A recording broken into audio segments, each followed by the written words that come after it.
درود و عرض ادب به تمامی دنبال کننده های این کانال مستر کار. در این ویدیو قراره که تاریخچه و راز نهفته لوگوهای شرکت های خودروسازی آلمان رو بهتون توضیح بدم. تا آخر ویدیو همراه هم باش.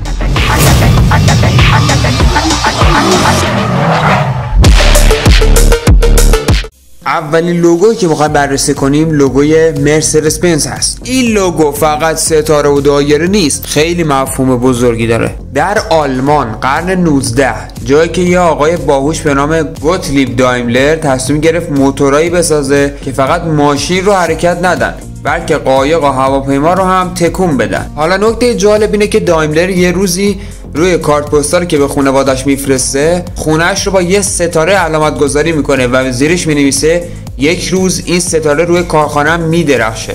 همه فکر میکردن داره شوخی میکنه ولی خب شد. همزمان یه طرف دیگه آلمان آقای کارل بنز اولین خودروی واقعی رو ساخت. همسرش هم برتا بنز هم بدون اجازه ماشین رو برداشت و 104 کیلومتر رفت خونه مامانش چون میخواست ثابت کنه که این ماشین به درد میخوره. یعنی اولین کسی که تست جاده تاریخ انجام داد یک خانوم بود. سال 1926 دایملر و بنز گفتن چرا بجنگیم وقتی میتونیم با هم باشیم. لوگو ستاره استشاخه رو گذاشتن وسط، یه دایره هم دورش و نتیجه شد همین علامتی که شما میبینید. چرا لوگوی مرسدس بنز به رنگ نقره‌ایه؟ به این دلیل که سال 1930 مرسدس با ماشین‌های مسابقه نقره‌ای رنگش معروف شد و همین باعث شد اصلا بخشی از هویت برندش بشه. این فقط یه دایره آبی و سفیده. بذارید داستانشو براتون بگم. BMW اصلا ماشین ساز نبود. سال 1916 به عنوان سازنده موتور هواپیما شروع به کار کرد. این تصویر هم مربوط به کارخانه قدیمی هواپیماهای جنگ جهانی اوله. یه نکته جالب راجع به لوگو، خیلی‌ها فکر می‌کنن این دایره وسط لوگو یعنی پروانه هواپیما در حال چرخش چون وسطش سفید دورش آبی مثل آسمون.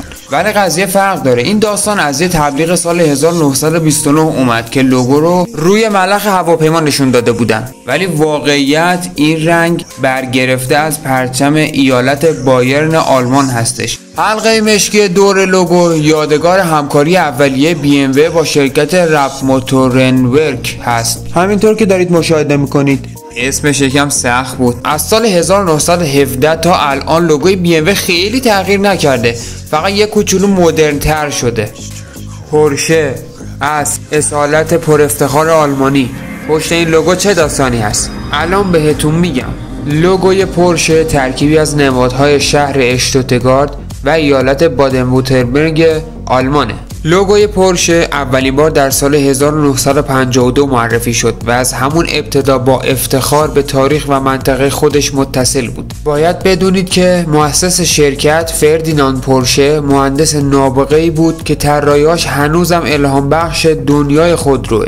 خب بریم سراغ توضیح لوگو. اسبی که مرکز لوگو میبینید از تاریخچه پرورش اسب‌های اصیل در منطقه اشتوتگارت و ایالت بادن وورتمبرگ آلمان الهام گرفته شده. خطوط قرمز، طلایی و مشکی نشون دهنده پرچم ایالت بادن وورتمبرگ هستش. شاخه های گوز در دو طرف لوگو به نمادهای شکار و طبیعت این منطقه اشاره داره. این لوگو مثل یه ماشین زمان از تاریخ و فرهنگ محلی ایالت بادن وورتمبرگ و شهر اشتوتگارت آلمانه.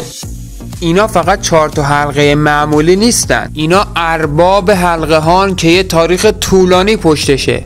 بریم تا بهتون بگم. سال 1932 بود. 4 تا شرکت آلمانی گفتن بچه‌ها اوضاع سخته، باید با هم باشیم. اون 4 تا شرکت عبارت بودند از آودی، DKW، هورش و واندرر اتومبیل. و خب نتیجه چی شد؟ تشکیل یک گروه جدید به اسم اوتوونیون. برای اینکه اتحادشون رو نشون بدن لوگوی ساختن با 4 حلقه در هم، هر حلقه یک شرکت. حالا چرا اسم برند شد آودی؟ داستان اینجوریه. مؤسس آودی آگوست هورش بود. کلمه هورش توی آلمانی یعنی گوش کن، ولی چون اسمش رو سر یه دعوای حقوقی الکی از دست داد اومد ترجمه لاتینش رو برداشت که میشد آودی. یه موضوع جالب راجع به لوگو، اولش داخل هر حلقه اسم اون شرکت بود، شکل بالا سمت راست. ولی به مرور زمان مخصوصا بعد جنگ جهانی دوم کم کم آودی تنها پرچمدار باقی موند. لوگو ساده شد و الان فقط 4 حلقه براق و مینیمال رو ما میبینیم. یکی از چیزهایی که کمتر کسی راجع به آودی میدونه اینه که اولین برندی بود که توی تبلیغاتش روی ایمنی تصادف و تست تصادف خیلی مانور داد. همه فکر میکنن تست تصادف مال ولوو بوده، در صورتی که با یکم تحقیق میتونید متوجه بشید که برای آودی بوده. این لوگوی ساده دایره‌ای که روش 2 تا حرف W و V گذاشتن فقط یه طراحی قشنگ نیست، پشتش یکی از عجیب ترین داستانه تاریخ خودروسازی خوابیده. یه فلش بک میزنیم به سال 1937. آلمان داشت خودش رو برای آینده آماده میکرد. یه پروژه ملی راه انداخت به اسم خودروی مردم یا همون وولکس واگن، یعنی ماشینی برای همه مردم نه فقط پولدارها. نتیجهش هم همون فولکس بیتل شد که هممون میشناسیم. حالا لوگو چی شد؟ طرح اصلیش فرانتس رایمشپیس بود. اون لوگو رو بر اساس 2 حرف V و W طراحی کرد و داخل یه دایره گذاشت. فرانتس راینشپیس هیچ عکسی ازش توی اینترنت نیست، یعنی حتی گوگل هم دست خالی مونده. چون اون دوره با آلمان نازی گره خورده بود، خیلی از اسناد و عکسای یا نابود شد یا عمدن هیچ وقت منتشر نشد. اوایل لوگو حالت پره های چرخنده و نماد نازی ها رو هم توی خودش داشت، ولی خب بعد جنگ جهانی سریع اون بخشا حذف شد تا شیکتر و بیطرفتر بشه. همونطور که میبینید از اون موقع تا حالا لوگو بارها ساده تر و مدرن تر شد. آخرین تغییر بزرگش هم سال 2019 بود. ولی یه چیز جالب دیگه، وولکس واگن به معنای خودروی مردم هست. وولکس یعنی مردم، واگن هم یعنی خودرو.